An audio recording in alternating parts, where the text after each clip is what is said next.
Hey everyone, welcome to our webinar today. Thank you so much for joining us. We are joined by our professor of the practice, Ed Barrows, and he's going to be speaking to us about the 12 skills for teams. And so we are looking forward to some very exciting content. We are going to cover just sort of a lay of the land for today.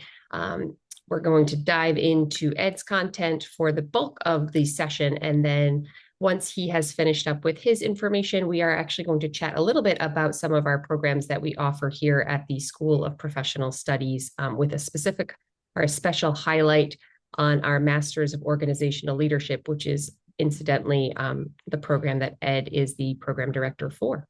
So without further ado, I will let you take it away. Oh, Gabby, thank you so much for that introduction. I appreciate it. Welcome, everybody. Thank you for being here.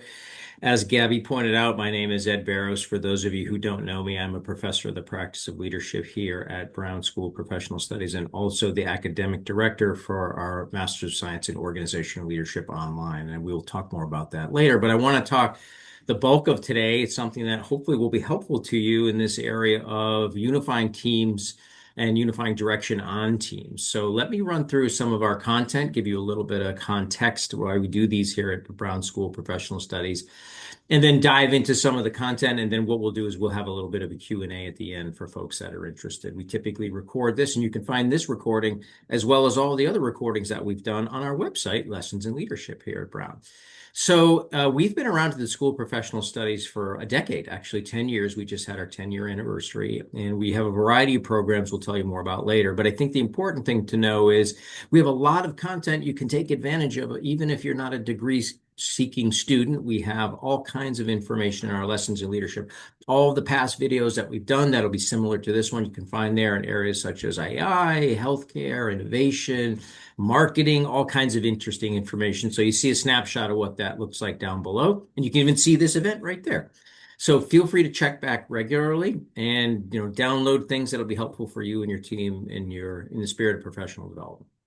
So let's talk about teams and 12 skills. Let me give you a quick orientation as to why my co-author, Laura Downing, and now recently added Brown adjunct professor, we did this. So over the course, for those of you who don't know, we put out a book a couple of years ago, I guess 2023 now, called 12 Skills. And what that really did and still does is focus on individual leader skills. And as Gabby pointed out, I have the good fortune not only teaching leadership, but running our master's program. And what we have found, Laura and I, and based on our own professional work and our research, is that there's a set of skills in the leadership space that individuals need to kind of move up and become more proficient in their area. Most people come into the workforce with a technical background. I started off as an accountant. Some people are attorneys, other people are engineers, some people are nurses or doctors or marketing experts, whatever the case is. Typically, you'll find yourself, if you're good at your work, which most people are, down the road, having to move into the team space or the leadership space. And oftentimes we do that without necessarily any training in that area. And then you move into more sophisticated roles. In fact, I was just having a conversation with a student who's joining one of our programs who said, I just changed careers. I'm now in a healthcare role and I'm leading a team of about 7 different people. And I came from education. I don't have a background in that. Excuse me. So the intent here is to give people the 20% of the skills that constitute 80% of the value. And you'll see what those are here on the left-hand side. We've organized them into, we think, sort of 6 areas with a bit of attention. So there's setting strategy and delivering results.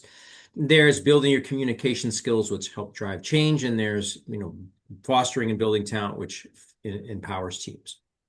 And there's a self-assessment you can take on the 12 Skills website. But what we found in our teaching is that people appreciate this. It's really not a reading book. I probably shouldn't say that. It's a guidebook. You dip into the areas that you really need to top up. And there is research that shows from Zenger and Folkman that having 2 skills has a disproportionate effect on your capability as a leader than versus just 1 key skill.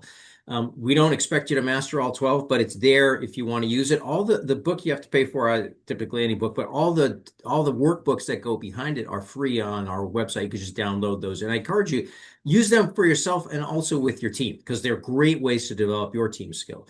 So when Laura and I talked about this, we said, let's think about what a book on teams would look like. And we're working on that right now. It should be out at the end of the summer or the beginning of the fall. So the model still holds, believe it or not.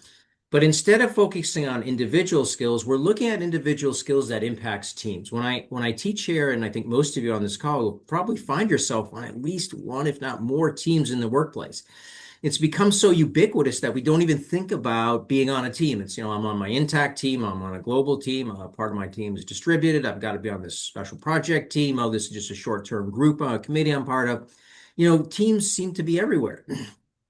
But what's at a premium is being a good team member. And the premise of the book is very simple. And it's aligned with the 12 skills philosophy, which is we want to help people growing mid-career in particular become not only more effective leaders individually, but more effective team members. We believe that on your team, everybody has a responsibility to make it great, not just the team leader, right? And if we've all been on that team, it's like, well, I don't know where we're going. I don't really want to go to the meetings. What are we doing here? This is not. Hey, I see Gabby shake your head. Right? That doesn't happen here, of course, at Brown. But we know that this happens in a lot of organizations that are not Brown, of course. So we said, look, there's 12 things you need to think about within the 12 skills framework. Setting clear direction, we'll talk about today. Being clear on what you're trying to accomplish objective-wise. Conflict is not a bad thing. Interpersonal conflict around people's character is usually bad. No conflict is not good either. Productive conflict is what we're after. How do we share information effectively? Are we holding things close to the vest that we should be sharing? Are we sharing too much? The team leader and the team members have a responsibility to coach and develop one another. A lot of development happens on teams, so we should work to make one another stronger. We have to make sure we have good commitment from our team members, that they're accountable for performance. We have to deliver results. Team dynamics, building out how we work as a team, how we flow, the rhythm and the cadence is critically important. We need to be agile, which can sound cliche, but things change on teams all the time. How do we flex and adapt? We have to capture our learnings. One of the key bits I think is really important is some discipline around being on the team, not getting sloppy in the work that we do and delivering deliverables and, doing the things we need to do on time. And then recognizing people who are doing a good job, whatever their role on the team is. So we'll have a team assessment built out at some point. We don't have it yet, but just as a point of information, we're using the same framework which we think holds. Now, you might be saying, which some of the people said, like, do we really need another book on teams? Seems like there's plenty out there. And there are. And they're all very good in their own way. Most people have heard of Pat Lencioni's 5 Dysfunctions. It's got a great assessment. I've used it in its, I think, 20th year. Fantastic book. You should read it if you haven't read it. It's really great. Talks about, even on senior level teams, how people need to come together to work effectively. Katzenbach and Smith's book, Wisdom of Teams, has been around for a very long time. What's a real team versus a group? Richard Hackman is one of the leaders in the space. He was at Harvard for many years, leading teams, what leads to great performances. Most people have heard of Amy Edmondson's concept of psychological safety. She's also done a tremendous amount of work on teams and how we help teams be effective. Safety is one element of that.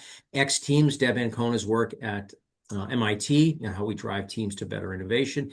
Lencioni again on team players, Hackman and colleagues on what makes senior leadership teams work. Interestingly, senior leadership teams are quite fascinating. Oftentimes, senior leaders don't believe they necessarily need to attend to making the team effective, but believe it or not, teams at the top are still teams, and they're governed by the same principles and practices.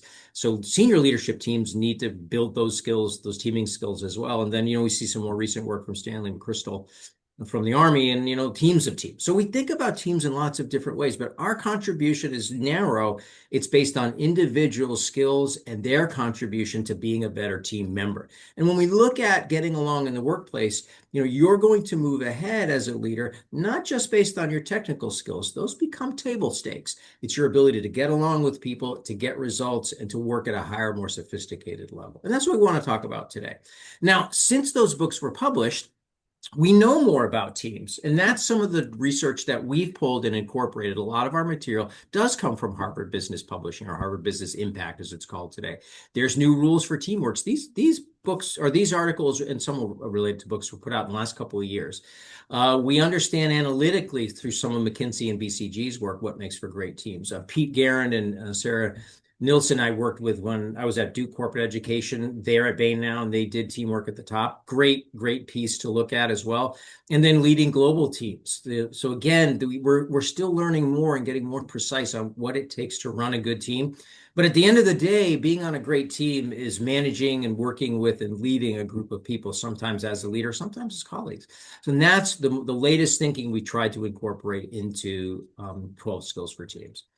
So let's get into the first skill that we want to talk about here today, which is setting unified direction, and give you a couple of tips and tools for how to do it. So all the sessions that we have, and we've done 12 of these last year on the first book, so you can go back to Lessons of Leadership and download any of those if you want to watch them.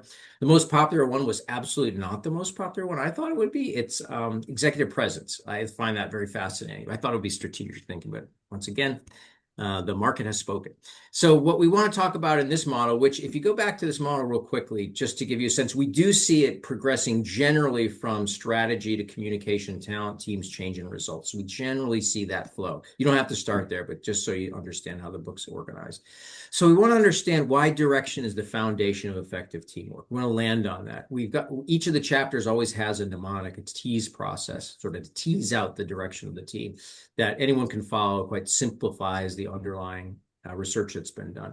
Socializing the direction that we're on with team members so that people genuinely own it, and then establishing some success measures that will make your visions, your team's vision and high level goal and purpose, not only concrete, but realistic and achievable. So as we go through today, we're going to have some activities for you to think about. And the first one here is a sort of a self-assessment. All the chapters of the book start with a self-assessment. So think about a team you're on now, if you can. Doesn't have to be any specific, think about a team you're on, ideally at work.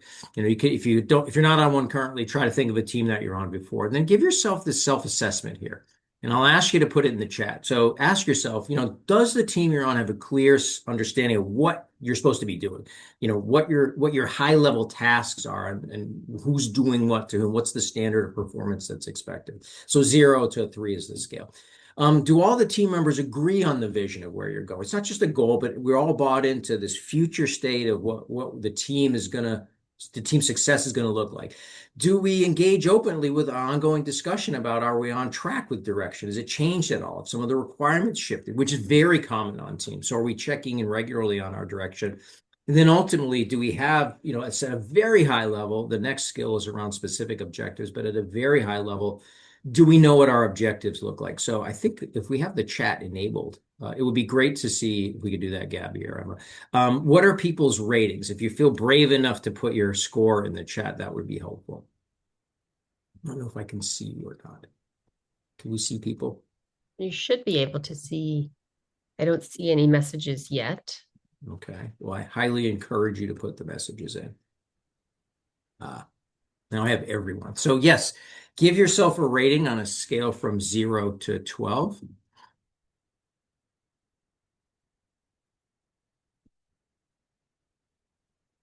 I don't see it popping up in the chat. Oh, Brian has his hand up. Brian, your hand is raised. I just changed. Oh, there we go. Thank you, Brian. All right. Whistle I see blowing. some That's 4s, 8s, 10s. Shannon, very nice. Brian, good job. Katie. See some people I know. Carolyn, these are good scores. Some are on the lower end, and that's okay. That's why we're having this conversation. So those of you who are on the higher end can share with those on the lower end what's sort of characteristic of how we run everything here. Army teams, perfect. Awesome. Way to go, Ollie. So we've got, I really appreciate everyone weighing in. There's always a lot to learn from one another. Keep those. It's early. Ian could go downhill from here, but it sounds like we're off to a good start. So great job. But we see, just sort of a quick scan, we see a bit of a bimodal distribution, right? We've got kind of these 10s and 11s. We've got some 4s to 6s and then a few in the middle. Not uncommon, right? Because we're on, depending on which team you're thinking about. So the question for you as a team member, and some of you I'm sure are team leaders, the question I'm asking you is, if you're at 11 even, what are the things you can do to make your team better? But most of us have the opportunity to improve our team. So let's understand, what is unified direction? What do we mean? Whenever we do this, we want to define terms, right? So think about a crew team, right? And I'll use a lot of sports analogies. My background is in the military as well. I try to use those sparingly because not everyone loves sports or the military. And there's a lot of different organizations out there, like nonprofits that have great teams too. But think about, visualize people who are rowing in the same direction. Everyone's working in sync. I mean, if you ever watched, I went to Boston University as an undergrad. We had, excuse me, head of the Charles Regatta every year. It was amazing to watch the heavyweight crew teams, both men and women, the eights go through, and just the perfection of being in sync, right? It was really like a thing of beauty. But then you think, like, how much effort went into that to getting them to do that at different paces for different durations for different points in time. So it's really everyone agreeing on what the path forward is, what we're trying to accomplish, given what our mandate is as a team, whether it was given to us or we set it up ourselves. And it matters because we sometimes assume that we're all in agreement, right? We're all on the same team, so we must all be rowing in the same direction. Not true. Without a clear idea of what our direction is, team members may not only not know where they're going, they may not know how their work contributes to that. So it's possible that unintentionally people are working at cross purposes, which now you can imagine what the oars would look like if they were clashing or I mean, the boat would be totally unstable. And the same thing would be true of our team. We just wouldn't see it that way, wouldn't visualize it the same way, but we recognize our job as a team. And again, it's easy to say, well, the team leader's job. No, we're arguing that if you don't have one, you can take steps to start thinking about what that would look like. Now, let me give you another exercise here. And I'm going to ask you, instead of putting your quantification, and maybe put a comment in. Again, think about a team, and it could be a team you're on, or ideally, but maybe it was one you were on or one that you're aware of, where the team really owns the direction. Like, we totally are all bought into where we're going. What was it? What were the things that happened on the team to get that alignment? That's what I'd love to see in your chat. What were the things that were going on? Some of it might be skill based, some of it might just be some other forms of behavior. When you think about like a team that really owned that unified direction, what did everyone do? What was that like? Don't care who gets the credit. Mutual commitments, right? Consistency, back to that discipline we'll talk about. Consistency and communication. I like that cadence, right? You're going to come up with this team, like the rowing cadence. You can think of the coxswain. Agreement, right? What's at stake here? That's nice. Understanding how we're going to communicate. I'm willing, no matter what my role is, to work up, to just roll up my sleeves. Bill's got a great point. Accountability, this, and not a fake accountability. Like, I feel a sense of, I don't want to let my team down, right? Consulting teams oftentimes are great examples. Like, you've worked together long enough, you know the rhythm, how things will work. There's trust, respect, great execution. Flawless execution, Katie, as you point out, is a byproduct of these other things, right? Getting the results you want oftentimes requires us to put a lot of foundational efforts in as well. Clear vision, flow of actions, all these things you'll see as you go around the 12 skills. Thanks, Elsa. Nice to see you. Good attitude toward learning, right? That's one of the key skills you'll see. So everyone, I think, at least been around. Kate, thank you. Great communication. There's that issue around team size, the two pizza rule, or that we have with Bezos. And we'll talk about those things over the course of each session that we do monthly. The willingness, to Don's point, to help out, really good. So it's great to hear and see a lot of consistency on our understanding of what it takes to make a team great. Now, you don't have to put this in the chat, but my question to you is, if we know what makes a team great, why aren't all teams great? It sort of begs the question, right? Because when I ask classes, I'll say, who here is on a team? The class we teach, almost everybody puts their hand. I say, who here is on a great team? And that's where, like, most of the hands go down. And it's strange, right? We know what a great team looks like. We just don't always know how to get there. But that's the premise, is that you can do what you can where you are to try to get us there. So let's talk about some of the tools you can use to set unified direction. Now, what's the process? We try to distill this into very few, 3 to 5 steps. It's this, we want to tease out the direction, even if you don't have one in the unified direction. You want to understand and translate whatever the requirements are. Ask some questions around, okay, what are we being tasked to do? What's the standard we need to get to? Is there a piece of work that we can break down? And I'll show you very simple, and it's not a sophisticated, and it's not a new tool, the work breakdown structure. Some of you project managers out there will know this very well. That's helpful, even at a general level. You got to create that picture of the future, right? You got to envision what future success looks like. And sometimes the better we describe that, the more likely it is we're going to get people to buy into that. Like, that's why I gave that visual. If you've ever seen a heavyweight crew team rowing, it's a thing of beauty, right? So you know what good looks like when it comes to performance. Do we know what good looks like when it comes to our team's performance? Might be a little trickier. We've got to socialize that. We've got to make sure everybody on the team has the ability to weigh in, think through, share, and own a piece of that vision. Does this make sense? How do I fit? Teams have an obligation to make sure we're all communicating and we're all sharing and getting that picture right around what success looks like.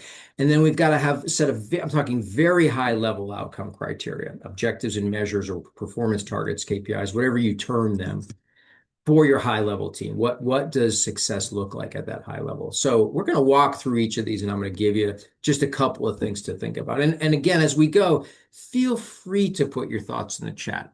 We don't know everything in the world, believe it or not. So I'd love to hear other people's experience. So translating means getting really clear on your mandate. What are we being asked to do? And another basic question is, do we need a team to do this? But we'll sort of hold that off to the side for a minute. So what has your team been tasked to accomplish, whether it's been given to you or you come up with it yourself? Who is asking? The team internally, or are we getting asked by, a different part of the organization or senior leaders? What is the expectation? Are we signing up for something without knowing what good looks like or what the expectation is around the particulars? What are the resources that are available that we need? What kind of people do we need on this team? The Wisdom of Teams book by Katzenbach and Smith does a good job on that. There's Belden, I think it's Belkin's sort of team roles. What's the budget? What are the tools? What do we need resource-wise to make sure we have everything in place to be successful, recognizing that that's probably dynamic. Team members come and go for a variety of reasons. And then how does the work actually break down into component parts? And the point here is, without clarity on what's being asked, we can't translate those into specific tasks or terms or sort of team activities that we need. And a tool that's actually quite useful in this regard is the work breakdown structure. Now, some of you will be very familiar with it. It's a simple illustration. Let's imagine you have a market research project you need to do. This happens to break it down by phases, and then subsequently breaks down each phase into sort of subcomponents and sub-requirements. So initiation, you can see 1.1, requirements gathering, project charter development, then you see the sub-steps. Sometimes people look at this and say, yeah, this is work we don't really need to do because we kind of already know what we're supposed to do. I would highly encourage you not to do that, because you can slice and dice and make these in different ways. You can make it sort of sequentially time phase wise. You can make it by component, project component. If you're planning an event, you've got the venue, you've got the logistics and the food, you've got there's different ways to do this. But it's a great way to get people to think comprehensively about what has to happen work-wise to ultimately get to the outcome we need. It's starting to translate those high-level requirements down into particulars.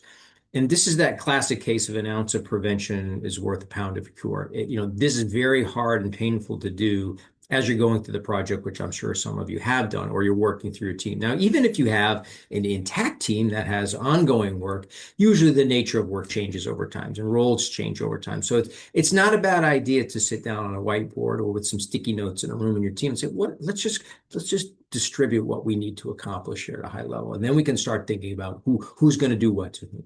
It sounds like it's like, well, this is just kind of a well-worn tool. It's always dangerous, I think, to assume that everybody knows this. My observation and practice is everyone doesn't always know this. So it's good to at least confirm it. Now, once you've had a chance to think through what the high-level components of work will look like and break that down, then you can start talking about what the future is going to look like. And this actually comes from some literature that was done a very long time ago by Collins and Porras. Some of you probably heard the term BHAG. It's sort of a derivative of that. But the concept is quite simple. Think about a significant high-level outcome for the team. Something that's inspirational, ideally it would be achievable. And then create that word picture of what does success look like. It should be easy enough to create just a quick visual of what the team is going to experience once you achieve the high level goal that you've set out. Again, it might sound like it's just another activity. We just need to get to the work, but I think you want to give people something that they can connect to, right? So, people tend to be visual. Most of us are. So the idea is, what does that future look like, right? What does the future look like that we're moving towards? the leader might create this, but the leader could also say, hey, Susan, why don't you create this? Gabby, maybe you take a crack. What do you, and sometimes that's a great development activity to let people sort of demonstrate their own creativity, because you'll find they may come back with something that's like, oh, God, I wasn't thinking really that we were trying to do that at all. Let's talk about that. It's a great way to get the process called accommodation, all of us to understand how other people think and view the world. Work on it, share it, refine it, hold it out there, revisit it occasionally before you get into the task. We're all so busy, we just want to jump into the work. Again, I'd encourage you to just take a little bit of time to clarify some of these. Covey's 7 Habits is, literally everybody needs to read that, right?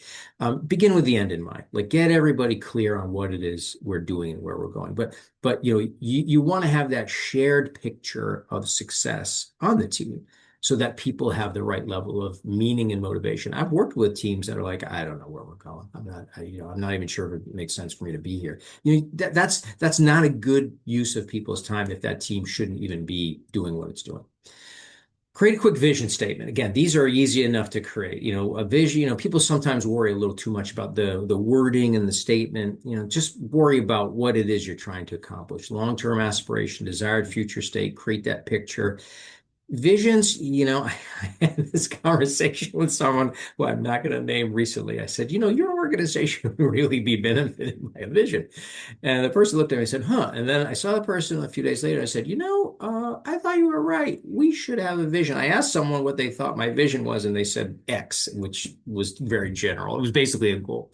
I said, it might be handy to paint a little picture so everyone has an idea of where you're going. I do a lot of outside work, so let's just leave it at that. But the vision should inspire people. I mean, we say things, we hear things like, "Oh, I wish we had a more inspirational leader." Be one. Like it's not that hard. Like, sit down and ask people to share in the motivation and the inspiration of where we're going. A good vision should help you at a high level serve as a framework. I'm going to do these things. I'm not going to do those things. If we do these things, how does it impact those things? It starts yeah, the BHAG goal is, that's sort of where this comes from. I won't take credit for it. Our job is to reorganize and to synthesize it for ease of use. It defines success. Most of us want to know where the bar is. Like, what does good look like? How do I know when we're finished? If you've ever read that book, Catch-22, it's actually quite good, by Joseph Heller. It's a military book, but this point of the book is the goal line keeps moving and moving and moving, and that really frustrates people. And then you want to create something that other people say, hey, what are they doing over there? That team looks pretty good. I mean, I think all of us want to be on a good team, right? We all want to get results at the end of the day. We want to feel like our work, wherever we work, has a purpose and meaning. And I think teams can collectively create that vision. So, here's what a vision statement might look like. And this is actually based on the data that was in that project breakdown we saw earlier. So it's a carry forward. Hey, here's what we're doing. We're gathering, analyzing market intelligence. We've got a disciplined process. We're going to move through our requirements till we go to vendor selection. We're going to have actionable insights, and then we're going to close out things in a formal way. Obviously there would be a piece in there around the market and content. But from that, we want to create the vision of the future. And this is that word picture. Imagine the team. I'll let you read this on your own here for a minute. You can just take a look at it. I'll get myself a drink.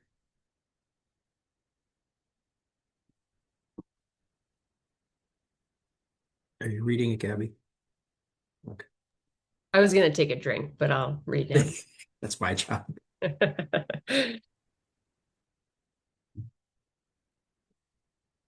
I mean, so it kind of walks through, we're going to do a good job, and here's what that good job's going to look like, but again, this would be unique to your team and what's important to you. But again, I'd highlight that you spend some time, and if you want to be a good team member, develop one for the team. If you want to be a good team leader, let your team develop one and share it. Get every, I think people, unfortunately, we're so busy, we don't take the time to really engage in some of the social dynamics and the aspects of being on a team that make work actually enjoyable. There's always a question, Jen, what's the difference between objective and a vision? So usually you can conjoin the two, but the vision I usually think of as like the big picture. Here's what success looks like. It's probably more akin to that description.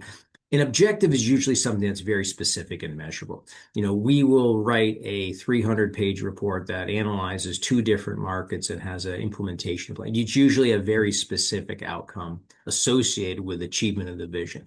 So like sometimes you'll hear, I want to run the greatest leadership program in North America. That's kind of a vision. But the question I would say, well, how would you know? Would it be the number of students? Would it be the rating of the class schedule? Would it be how many students graduated? I mean, there's different ways to essentially quantify what success looks like, but these are the exact kind of questions that you want to wrestle with on your team. They're good points, and thanks for Ali adding commentary on that. So once you've had a chance to think about, what your requirements are, and you've had a chance to kind of put together your vision and your high level outcome or objective, you got to socialize it, right? I created the vision last night, team. Here it is. Take a look. That's just the start. You want to get everyone to understand and share in the idea of building something together. So this concept of a shared picture of success is super important. Back to psychological safety is everybody gets a turn. Everyone gets to weigh in. Everyone gets to put their thumbprint, so to speak, on it. And that process gets us to come across and think about how do you think about the world? What's important to you? And you're going to have, given, the value of diversity is you're going to have people look at it very differently. Back to the vision of success for my program, it's number of students. Actually, I think it's how many students get promoted. Actually, I think it's how many students are from international. Actually, you're going to get 5 or 6 different things. And then the question is, how do we synthesize that? What does a good picture look like for a program? And you want everyone to buy into that. So it's not just, announcing here where we're going, the leader, he or she has the final say. Usually he or she does, depending on the team, but it's not an edict. It's not a mandate necessarily. Now, I recognize sometimes people get put on teams that have to do something quickly and there's very little wiggle room. I understand that. But even still, there's usually some time that's well spent getting everyone to at least share their concerns, their worries, their hopes in a way that makes people feel like they're part of the process versus the process isn't being done to them. You're sort of forced into teaming. So socialization is, leadership is about people. It's certainly an element of management too with resources, but people they need a little time to think about things. They need some doing and some used to call it soak time with concepts to kind of come to terms with them.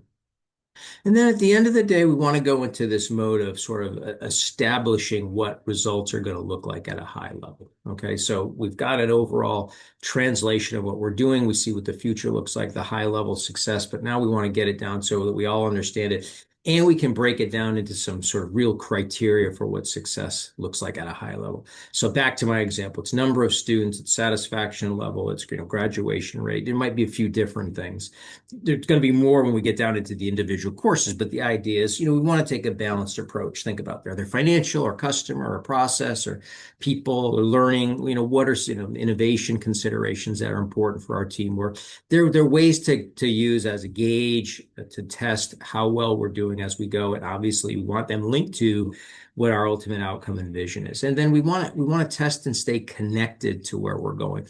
It's easy to get lost in the particulars of the team management from day to day and not go back to asking ourselves, are we still in line with our overall direction on where we're going? So think about, and we'll talk more about this in the next session, how to create very specific OKRs and KPIs and metrics that really give us the gauge of performance on our team that's useful. So to understand and quantify what success is going to look like in our organization. Okay. So a few action steps and takeaways for you to think about, and then we'll jump to some questions and we'll also talk about the program a little bit. So, you want to use this tool with your team. You want to test now, go back to your team and ask, do we have a vision? What is it? You ask people, do we have an understanding of what our requirements are? Do we all agree on that, or at least pieces and parts of it? Do we have a mechanism to gauge what success is going to look like along the way and at the end? It's never a bad idea to write it down. Never a bad idea. And some teams, what we do is we sign it, right? We say, here's our team charter or constitution, or at least the high level mandate. We agree that this is where we're going. We're all part of that. Share it with people. Do they agree? Absolutely ask for people that have differing points of view. If they don't agree, tell me why. What are the things that are important to you? Think about what it is that's key and essential here that's missing, and we can ultimately add that. And check in one-on-one with people on your team, right? Sometimes, and we know this from research, people respond in groups very differently than they respond individually. So sometimes you can have people it's nominal group technique. Yeah, you say, what do people think? Write down your first three thoughts on this vision, but don't ask anyone to say anything. Collect them up, and then you'll find there's some differences. But you got to do it in a safe space, right? So you want to check alignment before you. So hey, you're totally in agreement with what I sent out, aren't you, Gabby? Well, yeah, I guess I am now. I mean, I sort of just strong armed her into that, right? And then evaluate your criteria for success or high level measures that are going to let you know that you got to the outcome that you wanted. And then, sort of look at it, going back holistically as a package and ask yourself, do we have these things clearly defined? What our charter is in terms of the expectation? Do we have a sense of the future, both picture wise and at a high level quantitatively? Have we had a chance to weigh in on this? Has everybody bought in? Does everyone understand what their contribution is at a high level? And then do we understand and do we buy into the success criteria, right? The success measures so that they're not, sometimes I would say probably a lot of us have been on a team where, someone says, here's what the success, failure is not an option. Here's what the success criteria are. I would think like, I can't, we're not going to make those, right? I mean, you have to have an honest conversation about what can actually be done, given the resources that you ask for, the time constraints and otherwise. Let me go ahead and stop there and see if there are any questions before we move into talking about some of the stuff with SPS. So I think it's been I'd be really interested for people's feedback as we're writing the book. Like, what are some of the things that you think you encounter challenges wise on your team, especially as they relate to direction? I think that's the key discussion topic here right now. What are some of the challenges people face? There is one question in our Q&A. Oh, good. Do you have any suggestions on how to create unified direction when each team member has their own primary project with project-specific objectives? Well, I guess the question would be, are all those projects, hey Bob, are all those projects related or unrelated? Because I think one of the things I've seen is having people talk about on different projects what their so imagine if everyone had unified direction set for their projects, is sitting down and having almost like a report out of here's what I'm working on, here's where we're going, here's our objective, here's our vision, here's what we're trying to do. And if you see people sort of sharing that sequentially, it gives you the opportunity to then ask some questions like, are we aligned? Are there things that we ought to change? Should we perhaps do some realignment in some areas? Are we inadvertently working at cross purposes? Are we working in an integrated way? To Barry's point in the chat, it is, the approach that we use in this framework, I would consider the rational approach by and large, right? It's based on a set of steps. It's irrational. Organizations and teams do not always behave rationally. They are, and I don't mean that in a critical way. What I'm saying is we're all subject to human biases and the like, organizational pressures, systemic levels of functionality that vary. So I think the mandate or the question that I would have for everyone that is thinking about your team is what can you do where you are?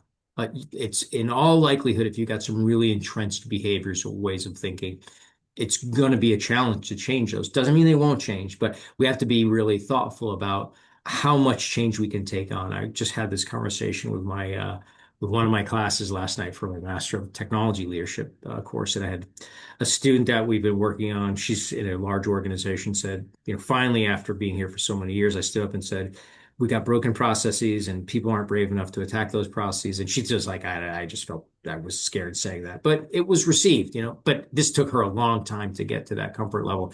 And even still, I'm not, we don't know the level of receptivity and willingness to change. That's always very hard for organization. Yeah. Sometimes, yeah, that's right. I think to Ali's point, team levels can't articulate very clearly what it is they're doing. The extreme ownership is but one model. I don't criticize other models, but I think the question is, how do we make sure that our team, given their mandate or our mandate, is able to communicate what our sort of alleyway is, or our lane, in a way that we see how it fits with the other teams that might be peripheral to us, or as the question was, to your point, Gabby, it was that are sort of on this sort of in the same space we are. Yeah. Somebody just asked what would be the basis for a group of individual contributors to need to function as a team.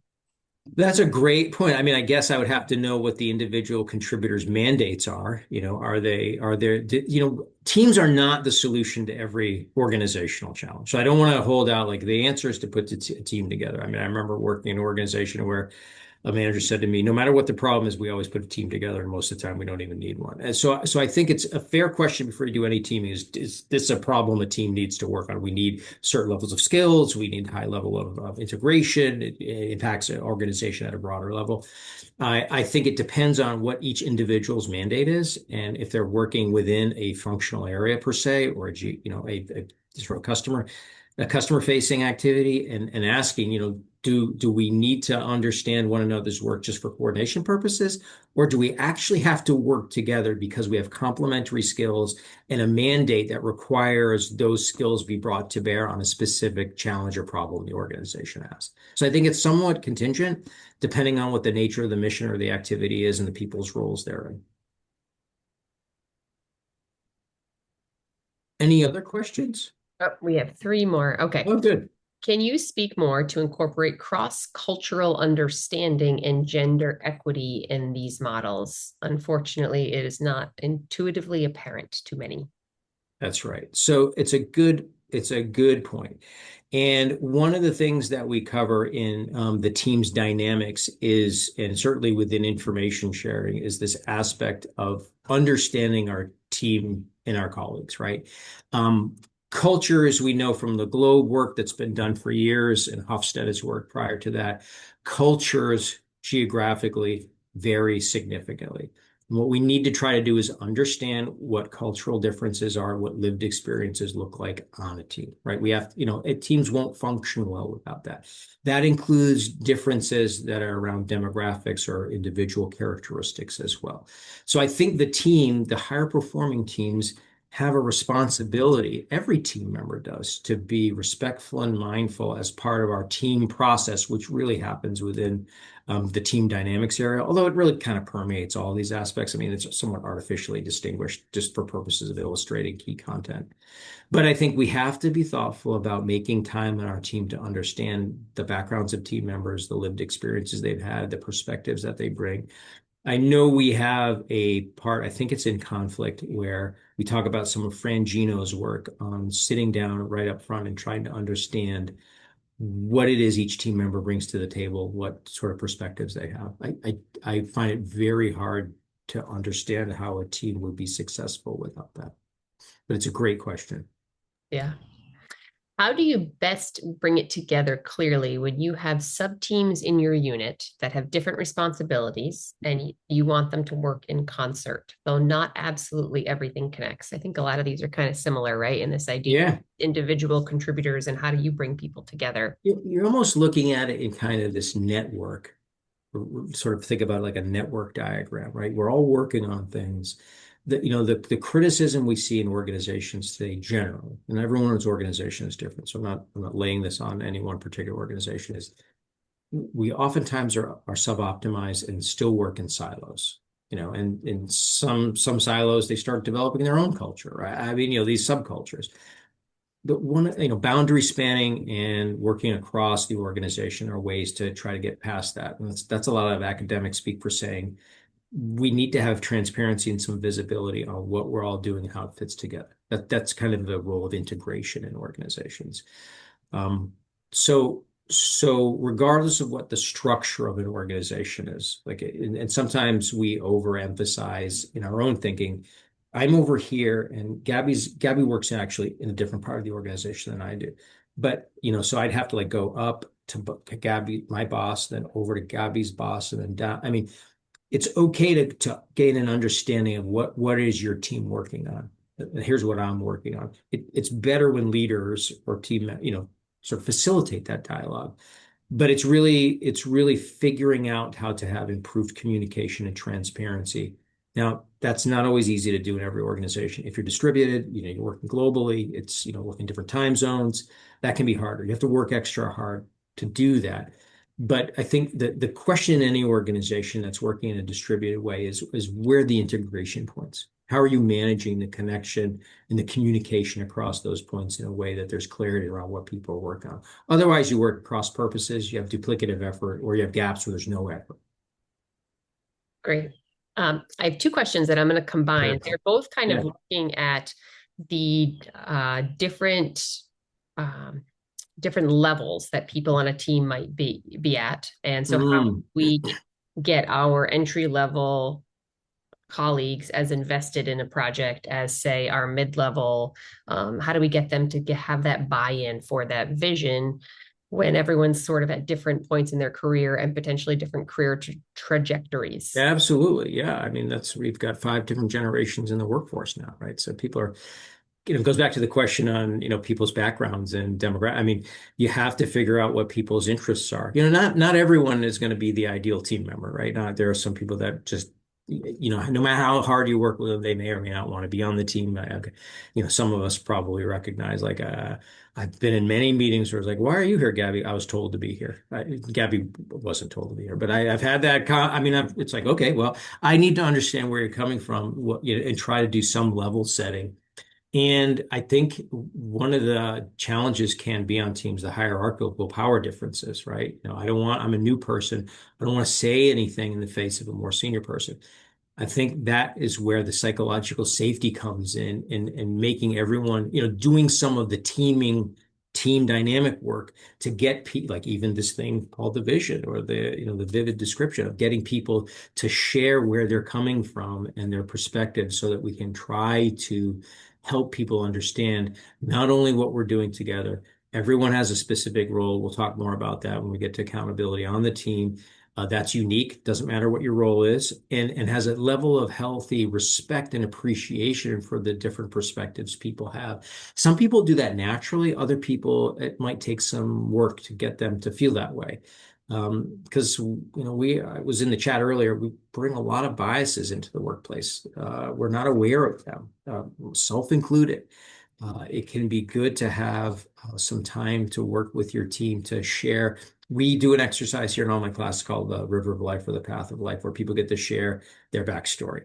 And you learn a lot about people. And I found it really fosters an appreciation for, wow, I didn't know that about you. I didn't know that you grew up and were homeless for a while. I didn't know you lived in this situation. And I think that helps us build on the team a sort of level of humanity and appreciation for who I am and how I can contribute more than just in a professional way. I mean, I wish I could give you like an easy, like, just do these three steps to work out. It doesn't, you're going to find as you apply these tools, you're going to need to modify them to work in your environment, and some will work better than others. And, part of what the curriculum, so to speak, teaches is that you learn how to make these things work in whatever role you're in. All right, the last one is we have Super. a new staff member. And who do you think is best suited to bring this new staff member on board with this vision? Is it the staff themselves? Is it the team leads? Is it the unit leader? Who is kind of just including them in the vision? So I don't know, and I say that because, and I don't say that disrespectfully. Every organization is different. So your organization might be flat and non-hierarchical, in which it might be okay for the person to pick it up on their own, or have a junior colleague or someone else tell them. It might be very hierarchical, where the team leader, she feels like she needs to tell them. That is going to be contingent upon the nature of the organization structure, the culture, the task, the size of the number of variables that are going to impact that, right? But the key point here is to make that person, or help them feel like they're part of the team. The vision is not just something they're getting handed. The way we behave as team members sends a strong signal as to the way we're going to interact with people for the long term on that team. They brought in with a kind of a curious mindset, like, oh, where are you from? What do you think about this? Do we openly solicit feedback from them and their ideas? We say, well, you're new to the team. Why don't you just be quiet? I mean, a lot of it is going to have to do with the nature of the organization. But I think the takeaway is we want them to feel like they're connected to that vision in some way, shape, or form. So however we do that in a respectful, ongoing way, I think is going to vary by organization, but is going to be important to do. Okay, thank you. I am just going to add in a little bit of information about our school professional studies. So if you want to cue the slides. I think it's actually a perfect segue because a lot of this Q&A is really the way that Ed structures his classes is very much based on interaction with the students, a lot of case studies, bringing a lot of this real world perspective that all of you have and getting some of that give and take. So the School of Professional Studies, as a snapshot, has a number of different master's programs, executive education programs, and custom programs for organizations. And so any of this kind of content, if you wanted the opportunity to apply it directly to your organization or to your own professional life, these are all opportunities that are available to you. If you want to pop ahead. So for specifically, this is a lessons in leadership course. And so our leadership programs, we offer a number of different master's programs. Those are highlighted at the top: organizational leadership, master's in management. We have an executive MBA, which is a hybrid program that we work in collaboration with the business schools, the IE Business School. We also have a master's in technology leadership and healthcare leadership. And so some of those are a little bit more niche depending on where you are a leader, right? Where is your, what is your career path going in that sense? And then the last two that we mentioned there, the leader as a coach and the effective communication courses, are executive education courses, a shorter certificate bearing type courses. And since Ed is our program director for our Masters of Organizational Leadership, we thought it'd be great to just give you a little snippet into this one specifically. This course is 100% online.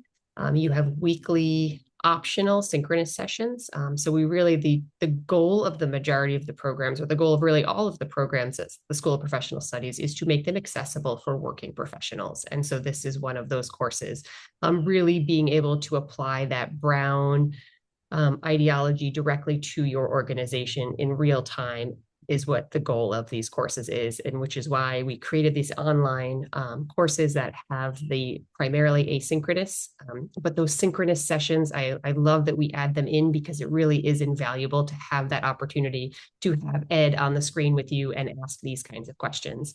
And I think that that's a really huge value add for that. Organizational leadership. Ed, I'm actually going to let you wax poetic about that next slide right there. Oh, this one or the next one? Next one. Yes. Why organizational leadership? Oh yeah, why? Why should we do this? Get that. So I'll be six. I mean, I think the program we put together has been so far. We've exceeded our expectations for our first cohort. We have another cohort starting in September. We already met our target. Well, I'm very grateful for that. You know, Brown seems like an odd place perhaps to study leadership. It's a liberal arts university in the Northeast, which is considered to be somewhat broad-minded. I'll leave it at that. But I think when you look at the underlying discipline of leadership, you disciplines plural, you see all the kinds of things we have here at Brown: psychology, sociology, economics, technology. There's all kinds of things, even performing arts, that go into what leadership is. So I think we have a curriculum that draws from the very best of Brown, quite literally, and points it into this program. That's agnostic. There's no one type of student. We have students who are pilots, who are athletes, former professional athletes from the military, from nonprofits, from the healthcare sector, across, attorneys, all that stuff. So we want diversity to bring broad into the classroom, but we also have kind of this three-legged stool.